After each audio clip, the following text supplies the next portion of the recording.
Hey, yo, everyone, Andrew here, bringing you another video review, and today we're going to be doing Batman Detective Comics Faces of Death.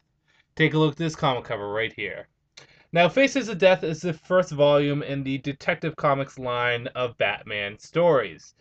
Now, for those of you that are new to the New 52, or those who have been classic readers or readers of comic books all your life, the Batman comics are being handled a little differently in the New 52 than they were beforehand, in that everything is separated, nice, neat, and organized. See, when a story was told before the New 52, whether it was in Batman, in Detective Comics, and Batman the Dark Knight, and Shadow of the Bat, or Batman Legends of the Dark Knight, or I could just keep on pulling all these different Batman comics out, Streets of Gotham, so on and so forth.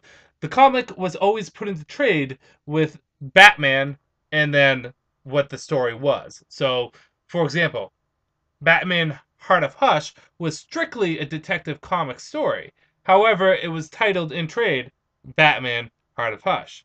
In the New 52, things are a little different. Depending on what the comic was, is it's getting put into trade slightly more categorized. So, whereas this is completely just Detective Comics, is being listed as Detective Comics Volume 1, Faces of Death. So, on one hand, it makes things a whole lot more neat and organized for comic book readers. On the other hand, it kind of confuses people who try to make timelines out of their comic book readings. How do I feel about it? I'm a little indifferent. It doesn't really matter to me because, well, I get both the trades and the issues, so I just don't care. It kind of makes things a little bit neater, so I kind of like it. So, in saying that, let's actually get into the story itself. Faces of Death is the first volume of the Detective Comics series, and it gives us two nice Detective Comics stories. The first story deals with a new adversary of Batman. This adversary would be the Doll Maker, the individual who cut off the Joker's face. And yes, the issue where Joker's face gets cut off is in this. And basically, the doll maker is in town and he likes to take things apart and put them together again. Unfortunately, the things he likes to take apart and put back together are human body parts, like skin and limbs and various other stuff. And what does he have planned for the Dark Knight? The Cape Crusader? Well, you're just going to have to read and see. The second story is a Penguin story, and it deals with a new love interest for Batman, Charlotte Rivers, who unfortunately has family ties of some sort connected to the Iceberg Lounge and the Penguin. What does the Penguin have planned for Batman's love interest? And will Batman be able to salvage a relationship or lose it before it even starts? Let's get into the good, the bad, and whether or not you should get it. Good. Well, the first good is, as you can see, Tony Daniels is doing both the art and the writing in this book. And I always find that when an artist or a writer does both the writing and art, it helps streamline things with the story itself. See, when George Perez does his Wonder Woman run, and he did the art and also the story, he knew exactly how he wanted to picture things. Sometimes writers and artists don't even talk to each other. So not always is things interpreted as the way the writer originally wants it interpreted. However, with Tony Daniels doing both the art and also the story, it's exactly how he pictures it in his mind and is exactly how he wants the story interpreted. In saying that, the art is also gorgeous in this.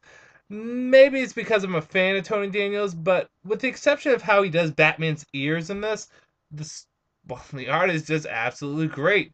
I particularly like how he does Joker also, and how he does fight scenes with various different characters. His interpretation of the doll maker is very gruesome, macabre, and gritty, and in addition to that, his action scenes are very stylized and detailed. So you got great art in here. Charlotte Rivers is a good love interest for Batman. It's unfortunate that we don't see too much of her out of the New 52, seeing that, well, to be fair, Batman has like 7 love interests. He has a couple in Batman the Dark Knight, he has one in Detective Comics, he has a couple in Batman, he has a couple in Batman and Robin, he just has love interests everywhere. Not to mention Catwoman. I mean, in her comic, he's a love interest there. So Batman kind of gets around. So he has to spread the love. But I like Charlotte Rivers. I think she's kind of a stable character for Batman to get into a relationship too. Almost like a Lois Lane to his Clark Kent. So that's also cool. I like the stories because, well, see, they're not huge, grandiose stories, although they can have that feel from time to time here and there. But it's just Batman dealing with new situations, some new villains, and exactly what the title says: Detective Comics, solving cases and doing what needs to be done to be the Dark Detective. Bad. I can't really say there's too much bad in this, other than the fact that the pacing of these stories could have been a little bit better. In that, for example, the first issue of this book deals primarily with just the Joker. That's it.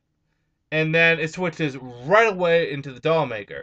It's almost like there's three stories in here: the Joker, the Dollmaker, and then the Penguin story. But the pacing could have been a little bit better. But besides that, I enjoyed this volume of Batman. A lot of people criticized Tony Daniels' run on Detective Comics because it was not quite as epic or grandiose as, say, Scott Snyder's run on Batman. But you don't need everything to be pushing the limits and be this epic, over the top story. Sometimes the subtle stories are also fun to enjoy. In saying that, I'm going to give Volume 1 of Detective Comics a 4 out of 5. Something I recommend people to pick up if you enjoy Tony Daniel or if you just enjoy a fun little good story. With that said, I'm going to end this review here. This is Andrew saying peace out for now.